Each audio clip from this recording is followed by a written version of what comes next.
Welcome back, friends. Today I have a craft for you, and this one I think is extra special, okay? So we're going to make, I'm going to show you here. Might be hard to see on camera.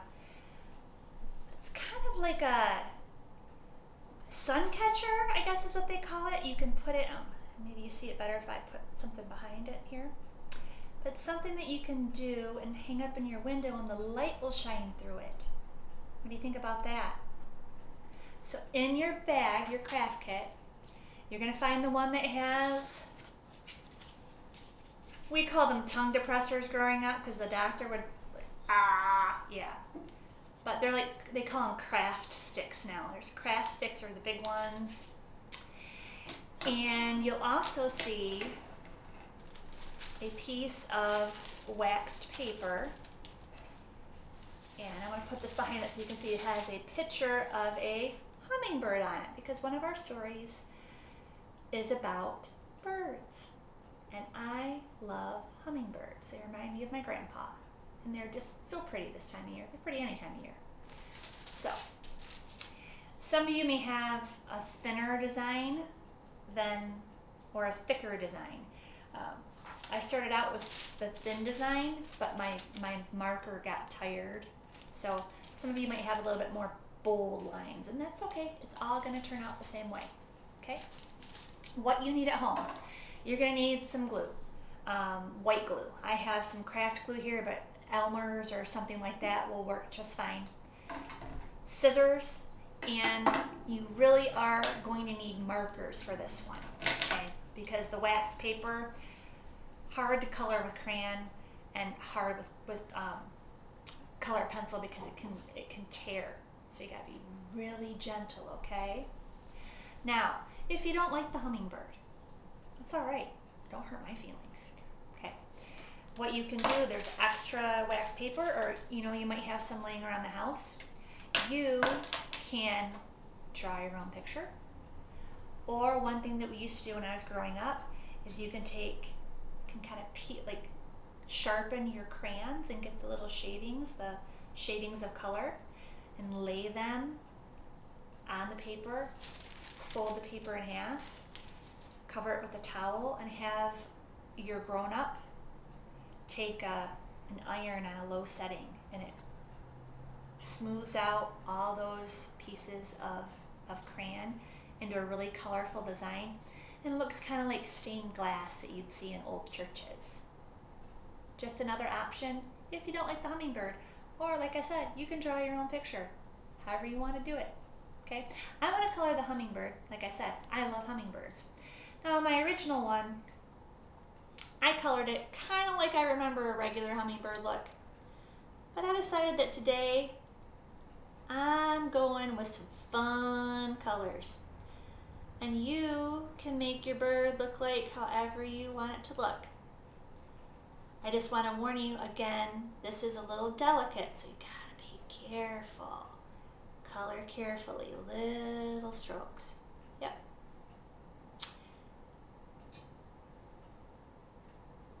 So I'm gonna make him blue. Just because I think this is a pretty blue. Now this is a great craft if you want to give a gift. If my grandpa were still around, I would totally give this to my grandpa. He used to have hummingbird feeders. Right outside he has screened in or glassed in front porch. Kind of like a Florida room or a Four Seasons room. He'd sit out there, and just outside those windows there'd be his hummingbird feeders. And we would watch them have their dinner for hours and hours and hours. They just flutter around. And some of them, when they ran out of food, would tap their beaks on the window to let my grandpa know. Can you believe it? He'd be like, hey, we're out of food, buddy.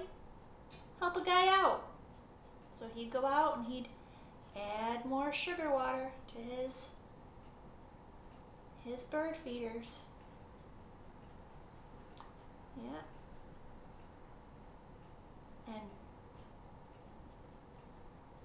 had a house that had some honeysuckle growing. It's a kind of a fancy flower. It was up a trellis, up the side of the house. And there was a window right by it. And one morning, I was looking out that window, and the hummingbirds would come and drink the nectar from those flowers. Their wings beat so fast, like you could hardly tell they have wings. They move so fast. But I was looking, watching, and believe it or not, one of those hummingbirds stopped and sat right on the honeysuckle and took a rest. I got to see all the hummingbirds' wings. It was amazing. I gotta tell you, they move so fast.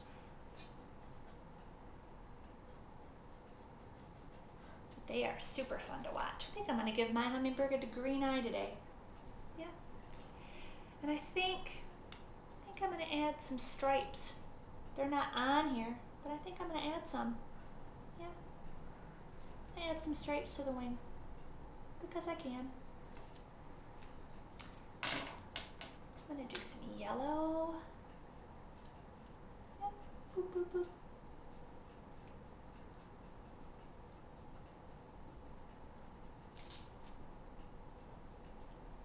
Another thing you have to be careful about with wax paper, your hand can stick, so be careful.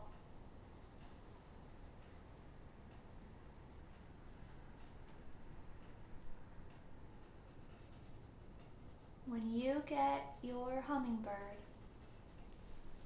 or whatever you're coloring, maybe you picked your own design, so it's all good by me, whatever you decide to do, when it's all ready,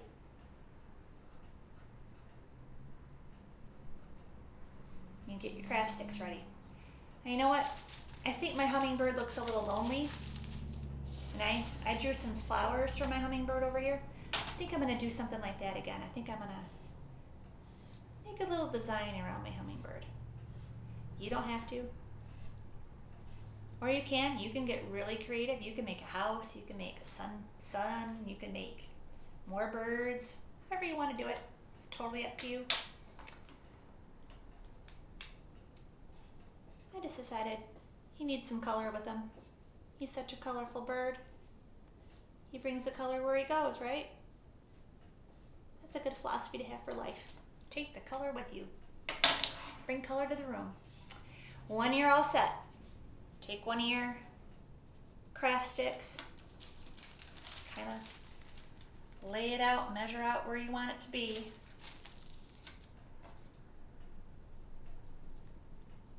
Measure out your frame.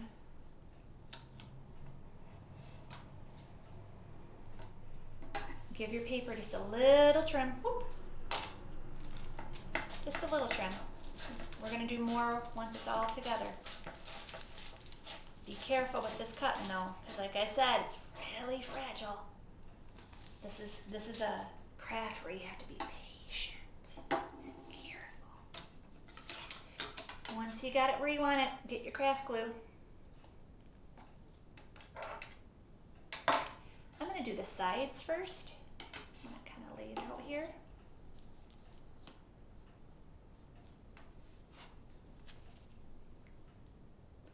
Now, one thing I forgot to mention that is in your craft kit, you are going to have a piece of string. That's what I have this hanging from. You don't need to put it on, but you can. This would be the time to think about where you want to do it. Now, these craft sticks are pretty soft, so you could have a grown-up. I took a push pin and just carefully twisted a push pin through.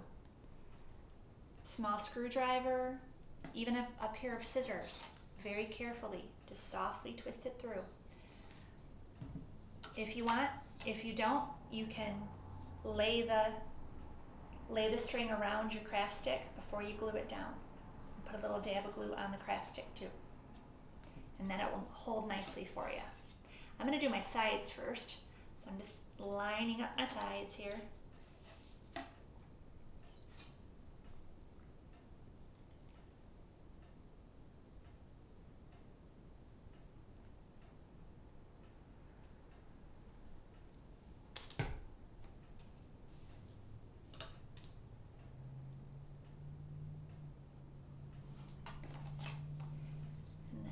I'm putting the glue on the wax paper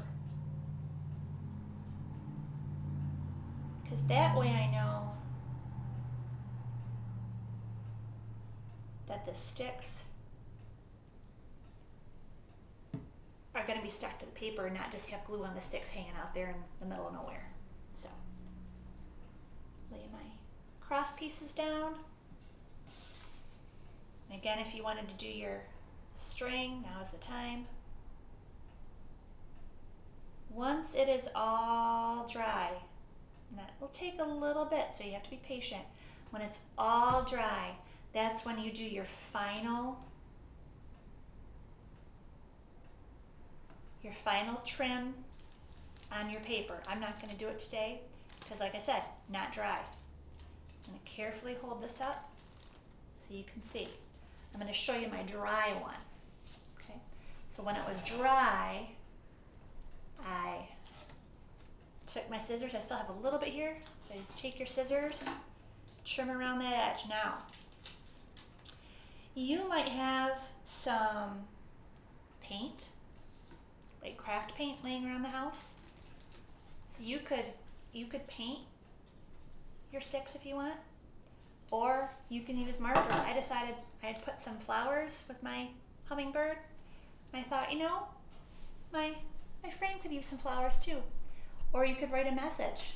You might want to write, I love you, or Happy Mother's Day, or Happy Father's Day, or just put your name and the year. It's totally up to you. Or you can leave it plain. It's your choice. When it's all dry and ready and all trimmed, I need to trim a little bit more. When it's all trimmed and ready, set it up in your window, and the light will shine through, and you'll have your own little hummingbird to watch. I hope you enjoy it, and I'll see you next time.